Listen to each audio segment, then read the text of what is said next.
Time now for your forewarned weather with Nate Larson.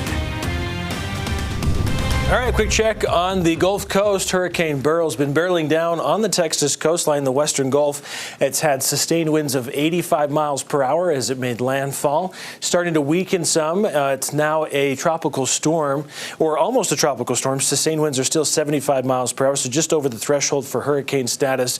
But it is going to continue to weaken as it slides north and east up through Arkansas and into the Tennessee Valley, bringing some heavy rains. We've got storm surge, of course, dealing with this morning on top of those blustery, if not damaging winds, and we're going to continue to see some of the torrential rains move through portions of southern parts of the country.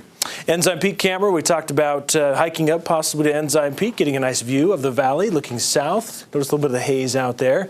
Beautiful sunrise this morning. 66 degrees is what we're sitting at for Salt Lake Airport. We're 68 here at the studio, but we've got the red weather ball indicating hot temperatures are sticking around yet again today, and dry conditions. Black Desert Sky camera also showing some of the beauty in southern Utah. The Red Rock, of course, coupled with sunrise happening here shortly in St. George. High pressure encompassing the western states, blocking any storm systems from impacting us.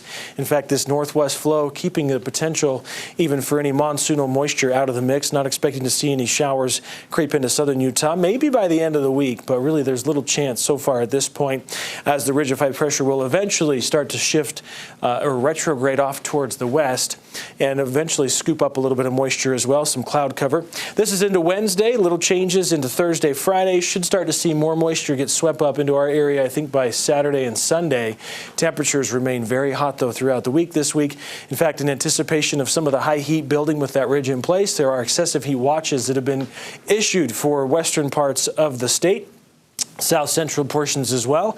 Kicking off Wednesday through Friday at midnight. We already have excessive heat warnings, though, in effect for lower Washington County and for Glen Canyon area. Temperatures anywhere from 105 to 115.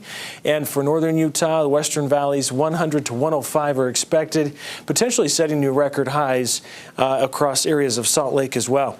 The high temperature trend then as we get into this week, the average is mid-90s, expecting to get right near 104, 105 degrees for the Wasatch Front, while temperatures in southern Utah are approaching 115 degrees for St. George with an average high temperature of 102. So we're trending more than 10 degrees above average, even in southern Utah, which this time of year, that's just miserably hot. Heat and sun protection, of course, some of the reminders with all the temperatures heating up across the state.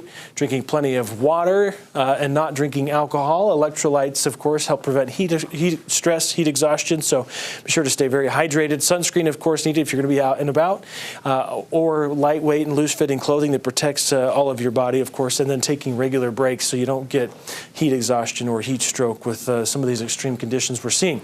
Regional forecast then today, we're in the 90s, mid-90s for Provo, 94 is expected, 99 in Moab, right near 100 in Lake Powell, but 110 degrees expected for St. George. Northern valleys in the 80s and 90s. You can still beat some of the hottest temperatures up north. Heat hasn't settled in just yet, but it'll be here, as I mentioned, starting tomorrow into midweek. St. George then from 110 to 113, possibly new record high on Tuesday. 112 is the record. All-time record high of 117 on Wednesday. We won't beat that, but we'll be 113 degrees.